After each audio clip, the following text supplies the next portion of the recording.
Hi,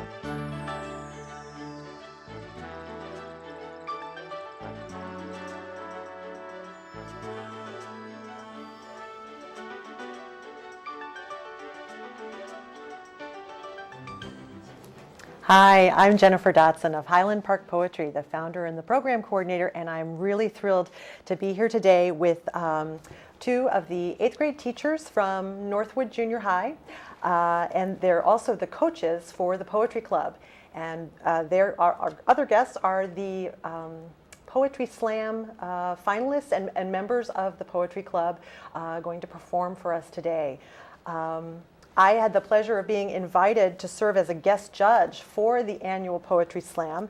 And tell me about the whole concept of the Poetry Slam. I know the Poetry Slam started in Chicago. Mark Kelly Smith of was it the Green Lounge? Or the Green Mill. The Green Mill, okay, Yes. The Green Mill, yes. In fact, he was a guest here for our studio a few years ago. But Okay. so some of our audience may remember. But how did Northwood Junior High get a Poetry Slam of its own? Well, a couple years ago, actually, another teacher introduced me to Louder Than a Bomb. It's a documentary. And so I showed that to my classes, and from there, we were hooked. So we actually started and did the Poetry Slams in our English classes. And then Chrissy and I partnered, and that's when we started doing more for the whole school. Yes. So Once we spoke about doing a poetry slam, and last year was when we did just 8th grade only. Then once we were part of that, and she invited me to become a judge, I loved it, and I thought it was a great idea and a great concept, and I convinced her to kind of potentially look at taking it a step further. And so we put in for what's called a Northwood Extra, where we basically introduce a concept of a new club that our entire school could participate in. And really what we ended up getting were mostly 8th graders, I think mainly because of the influence of Louder Than a Bomb. And we did get a 7th grader who is with us today to participate as well. And then we kind of went from there. And so that's how we started it. That's well now, is performance poetry really different from written poetry that you read on the page? And how do you approach that with the students? For us, when we started the club, we approached it in the sense that many students get intimidated by poetry because they're so focused on the analysis and getting the analysis part of it wrong. So we try to really focus more on the themes behind different hip-hop artists, also different poems, and go from there so that so the students got comfortable with expressing themselves first. Great. And that's kind of where we went with it, and then tried to add in some of the performance piece to it. yeah, I think you have to start first with just getting comfortable writing and just sharing your thoughts, your feelings, your emotions, and then you can take it to the next level where now you learn how through tone of voice, through hand gestures, facial expressions, body language, to really make it performance-based and not just a reading of a poem, but performing of a poem. So that's sort of, we took them through that progression with the club. Okay, all right. Well, actually, I think the best thing would be to just dive right in, and because the focus of today's program is the performance. So let's start with our first poet, Garen Coulter. Okay.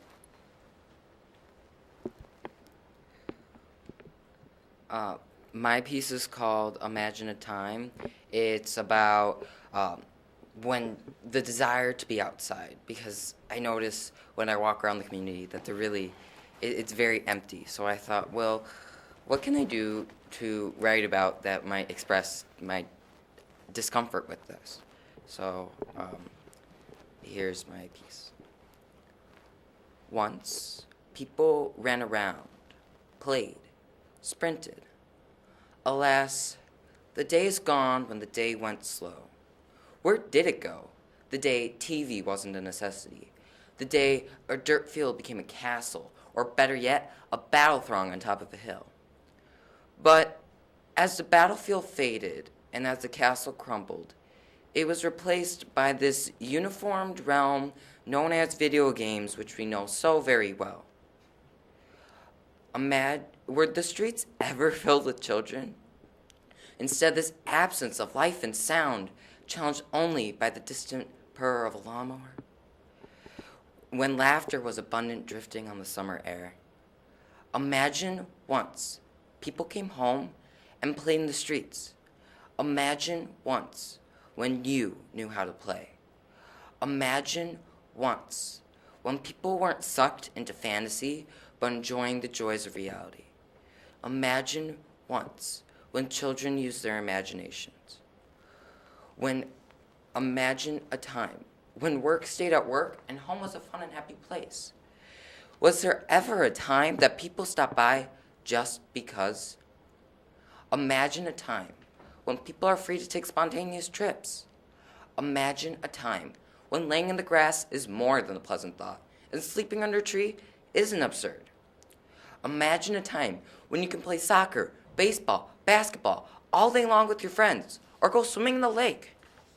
May we be relaxed and reposed watching the sunset in a time when to be outside is exciting and to be inside is a bore.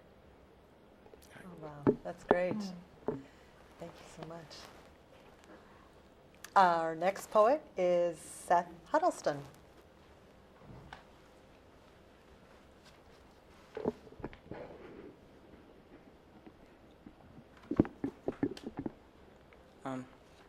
I'm Seth Huddleston, and I'm reading my poem, Cassie. It was actually inspired by a song that I heard called Cassie by a band called Flyleaf.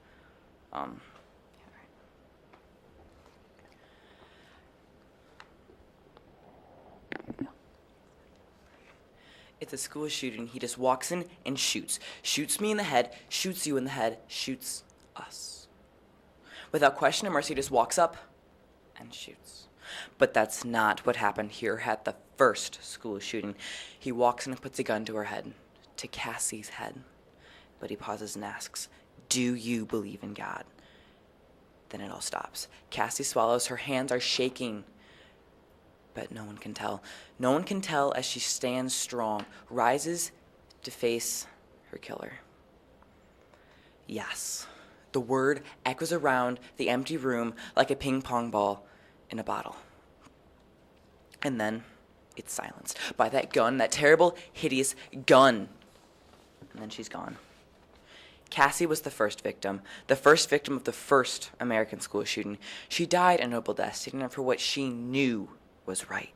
Yet, it was an atrocious death. Her brains blown out by that atrocious killer. Yet, who remembers Cassie? Who? No one. They all remember the psycho that just came in and took her life, stole and destroyed it. How despicable are we? We remember the killers, but what about the victims? Because you see, when it's all said and done, there are thousands dead. But what about the one responsible? When it's all said and done, no one remembers and no one cares. What about Cassie? What about how she acted out of true humanity? What about her spirit and how she flowed in that one word and then was silenced forever? She stood up for what she knew was right, even in the face of death. Could you do that? Could I do that? The killer charges in with a glint in his eye, puts a gun to my head, to your head. Do you believe in God? The word rises like a black smog. Do we rise? Do we stand up for what we think is right? Are we forever silenced by that gun? Are we another Cassie? And then the gun fires. Are we confronted with the glow of heaven or the flames of hell? Did we fight for our morals? Or did we fall into the fires of fear and betrayal? Did we fight for our beliefs? Did we show that angelic power of being able to hold true and firm? But now, all we know is the blood and the pain, the bullet and the death. So be a Cassie. Stand up for what you think is right. It may not be in the face of a gun, but your time will come, the time to make a choice. So be a Cassie. She deserves our respect. She deserves the whole world. But a brutal man came and took all that away from her. He stole her very life. But she can still live. She can still live in our hearts. Follow her example. You don't have to dodge the bullet. Just face it down. Be another Cassie. This is for Cassie. Let her live on in our hearts. Cassie deserves our respect. But not just her. Cassie, Steve, Corey, Kelly, Matt, Daniel, Rachel, Daniel, Isaiah, John, Lauren, Kyle, and Coach Steve Sanders. All victims, Cassie the first. But all the first at Columbine, the first killed. 13 of them. They all deserved our respect. They were the ones who died. They were the ones who gave up their lives. And what do? We forget that they even exist. We pretend that it didn't happen. But now, let your hearts give a silent cry, a plea for forgiveness for forgetting them. Whether in heaven or in hell, they can hear you. So be a Cassie. Intense. Oh my gosh. All right. Our next poet is Dylan Behan. Please welcome Dylan. Hi, I'm Dylan Behan, and I'm going to be reading In a Second. In a second, everything she's done, everything she hasn't, everything she loves, everything she is, everything she will be gone. In a moment, they'll ignore him. They'll call it a phase. They won't take him to the doctor because they think that he's lying, but he's choking on these tears and these words from behind his back, and he's got these pills in his hands, and then everything stops. In an instant, this car will drive by with a man in the seat, and this man, he's been out all night on the town with his friends, drinking. And then there's this girl in the headlights, and she's scared for her life because the car doesn't see her, and the car isn't slowing. And then he swerves right into the mud, and there's a truck coming down the road, and his car isn't moving, and the truck isn't slowing, and his door isn't opening, and then everything stops. After this breath, his life will be different. He can finally be who he is with his friends, with his family. He can finally bring home that friend, and he loves this friend, and he loves him back. He can finally tell everyone the truth, and he can finally be free. And after this day is done, the world will go on. We live in a world where we are more connected than ever, but we couldn't be further apart. We couldn't know less about what's going on with our neighbors and our children. So talk to your neighbors through rhythm and rhyme, or just talk to them. Sometimes that's all they need, to pull that blade away, to put those pills back in that closet, or for God's sake, come out of that closet. Just set that ball rolling down the right side of the hill by talking to your neighbors and friends for a second. Thank you. Oh, and very intense. Okay. Please welcome Johanna Izoteco. So we're going to have to adjust the mic. Go ahead.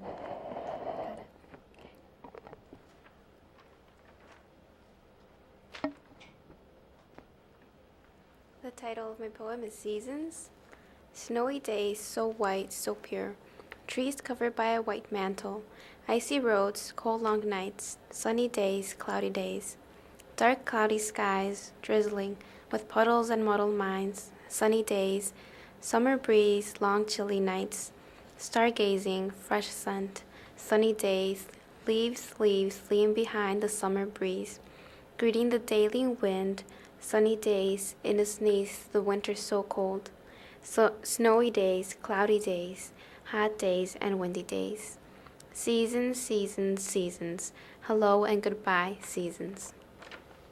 Thank you. And our last student poet is Sarah Mosher.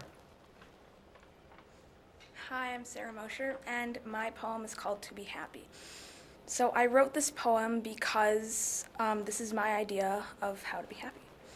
To be happy is to accept, to thank, to understand. Someone must first accept themselves. They have a big nose or wide hips. They must accept everyone else.